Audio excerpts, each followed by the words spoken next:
Hey everyone out there in YouTube land, it's me, the Solitary Toker, coming to you on a Monday around, no, not Monday, Sunday around 4:20. 4:20! Wow, I didn't even clean out my bowl. That's alright, there's still stuff in there. Anyway.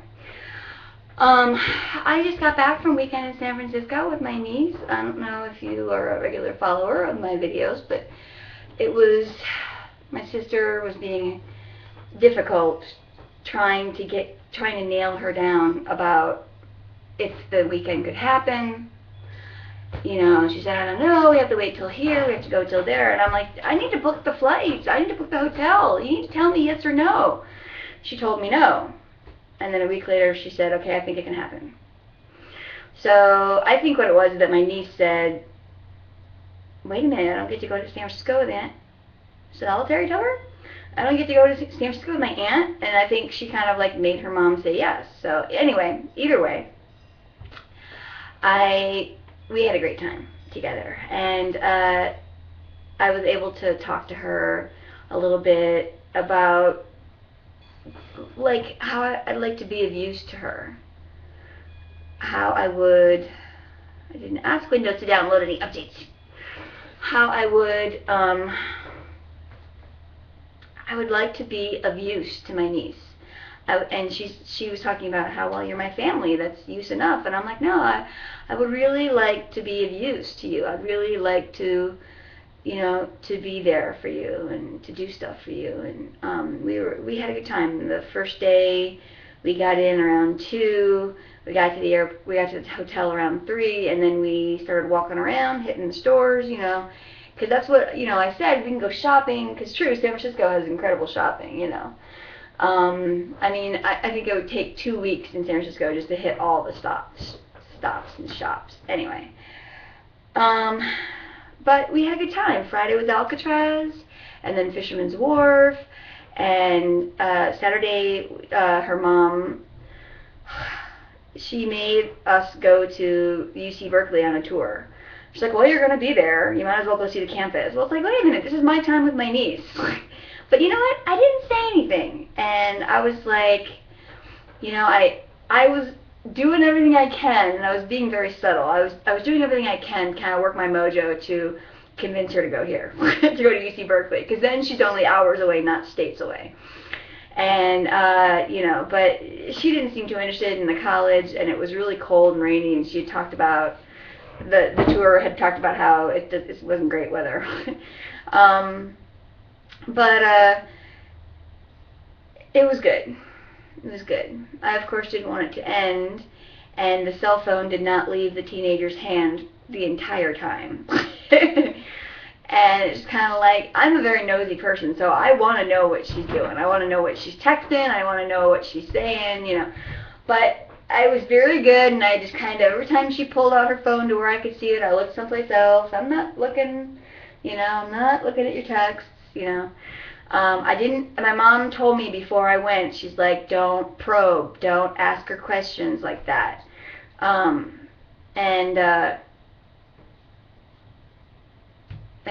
I didn't, so we didn't have, like, I mean, I would have loved to have asked her about her boyfriend. I would have loved to have asked her what it's like for her, how they kind of came to be and whatever. But that would have been uncomfortable for her. She gets uncomfortable easily.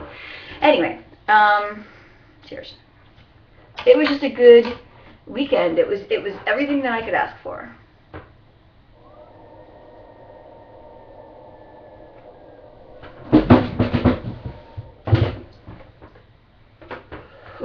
Wow. I turned that up too high. See, if it's too hot, it's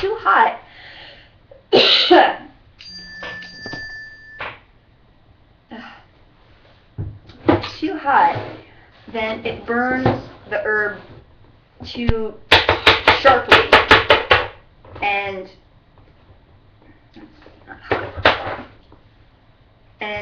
it just becomes too harsh for my throat. It's like when I was toking on my bong.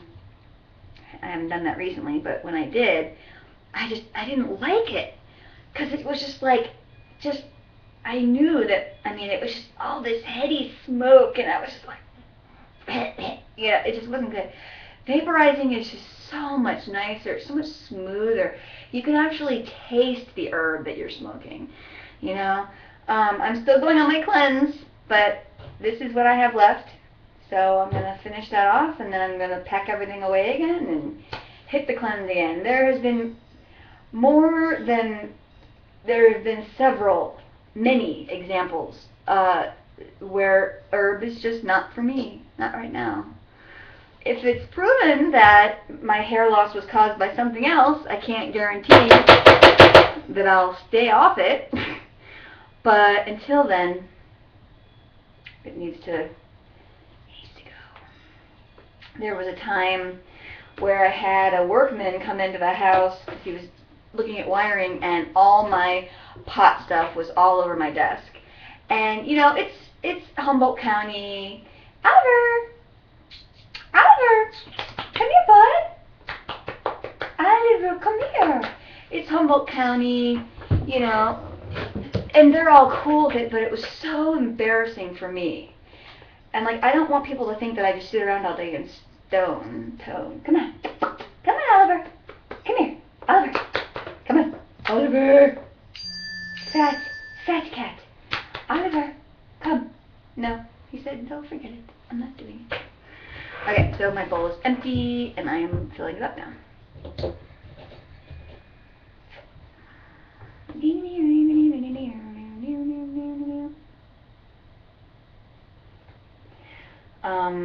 There were some other, like, judgment calls. Like, oh, if I wasn't smoking, I would have gotten that done, and I wouldn't have looked like such a fool, or whatever. Oliver.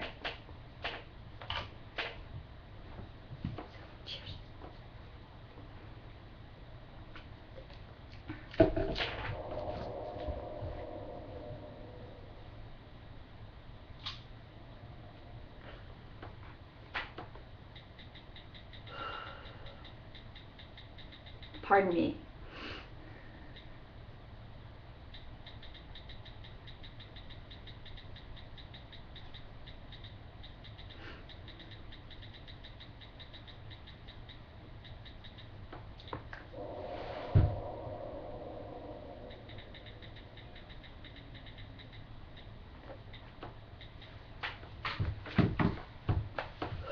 I'm like, yeah, I can finish that later. I can't believe I did that. No. Well, anyway, I'm back home now, and as I expected, my dog's ashes were waiting for me in the mailbox.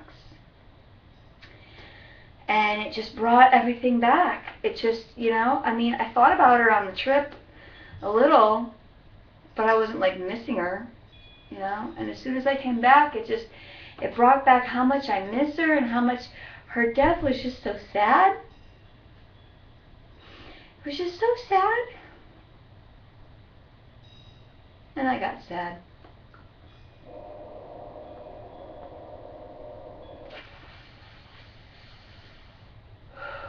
But it's done. I mean, I can tell you how I feel like I failed my dog. And I don't think that's going to change. I should have taken her up sooner to see the specialist. But I didn't want to make the drive. And I didn't think it was that serious yet.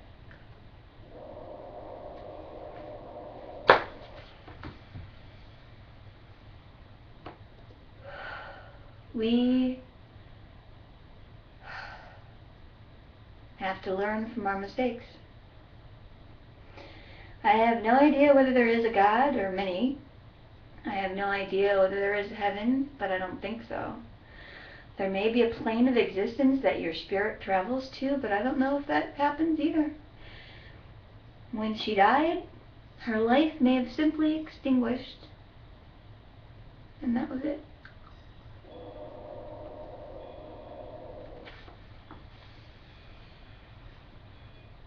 And so too might you and I go. I don't know. I just I have, I remember being in boarding school when I was young and just being really bummed out by my medical condition, and just, it was, suicide. It's kind of like that, well, if it's kind of like that weird friend communication conversation. Like, well, if you had to commit suicide, which way would you do it? And I would always be like, sleeping pills.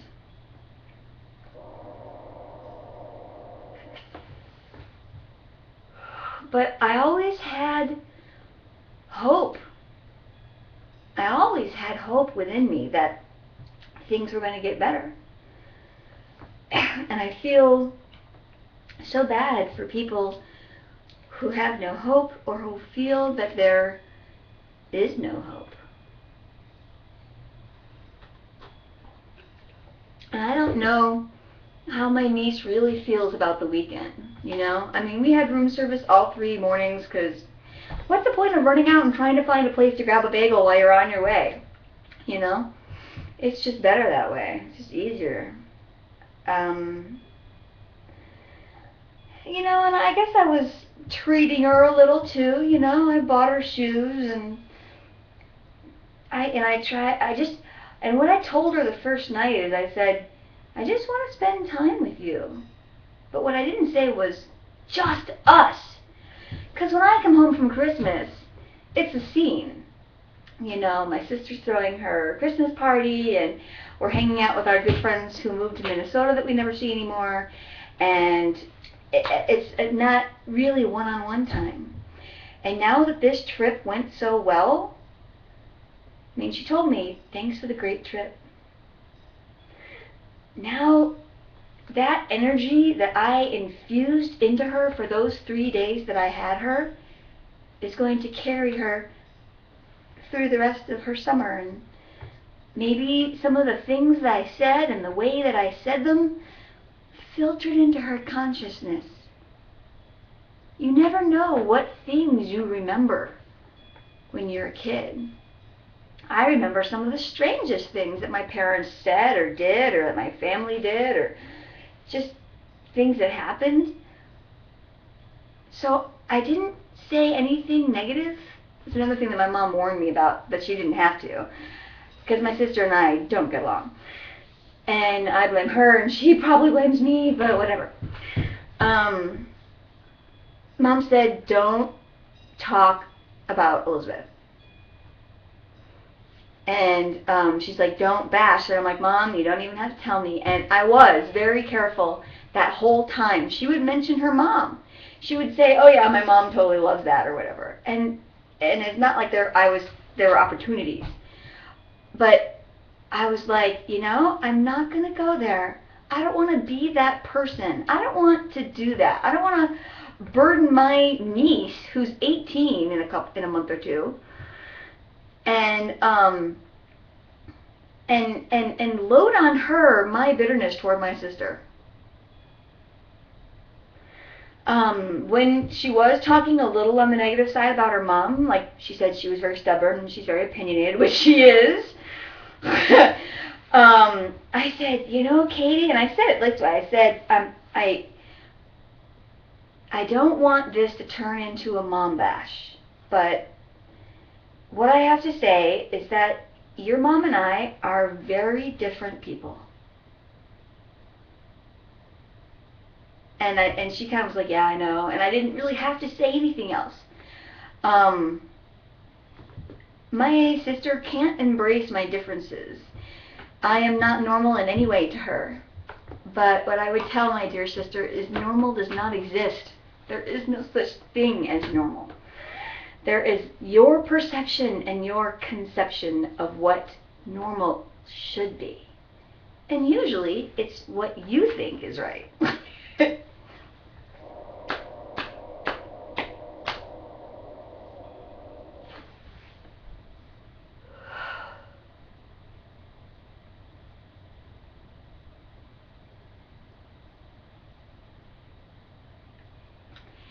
And I read a great book.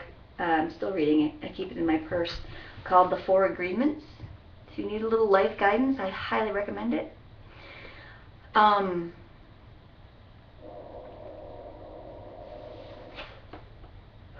I have a habit of not finishing books. Like, I'll buy all kinds of great books that inspire me when I'm there in the store. And I'll read them, and I'll really get into them, and I'll agree with what they're saying. They're saying, this is the way this is. And I'll be like, you're right, that is how the way that is. And boom, from that moment on, I have agreed to that. And I have made that a part of me. And the Four Agreements is just a great way of recognizing that. But I haven't even finished the book yet. It's in my purse. Instead of making myself sit down and read, I am on my computer playing my video games.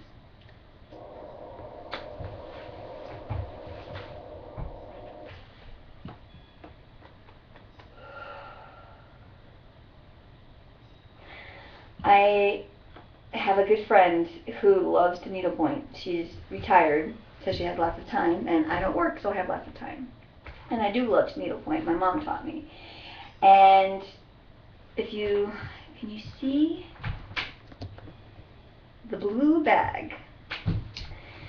She has got me to, I have three needlepoint projects waiting for me. This is a hummingbird. Where did my screen go? It just went to black. Can you still see me? Oh. Let me show you this. If the screen is still there, it went to black. Then it'll probably say interrupted to server. I better stop recording right now. But this was like 2 years ago. I was at the Stratosphere Las Vegas, and this was like some cool sounding name. And it's the one where you go out, like you get launched, boom, off the side of the building into the Las Vegas hemisphere. But what I didn't realize is that they then drop you. And that's where I like grab onto the handlebars so tightly, and I just go, ah! But it was so much fun. Unfortunately, the thing that sucks about age is that you can't comfortably ride roller coasters that much anymore. I went on a standing roller coaster at Cedar Point, which is an awesome park, by the way, but the last time I was there, they didn't recycle.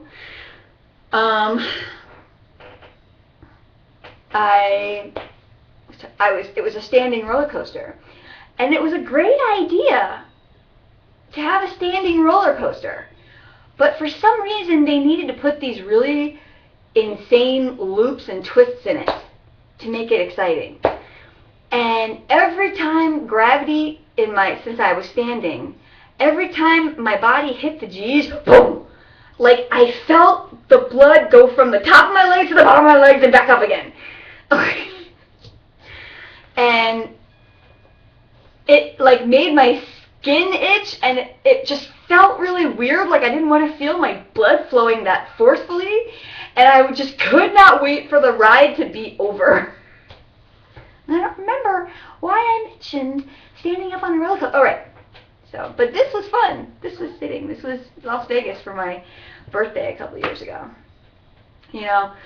I travel everywhere by myself. I live by myself. I am solitary. It sucks, but it's what it is. This is life. You have to create your life, even if you have to grab it and harangue the shit out of it. That wasn't what I was going for. Like, make it physical. Make it part of the air. Like, this is my life. And I, of course, can preach, and I never can act. I always tell people exactly what I know I should be telling myself. And I don't listen to myself. So, anyway, this has been a toke ramble that my subscribers have come to love from me. Why? I don't know. I know I'm fabulous, but I don't get people telling me enough. Tell me more. From the Solitary Toker.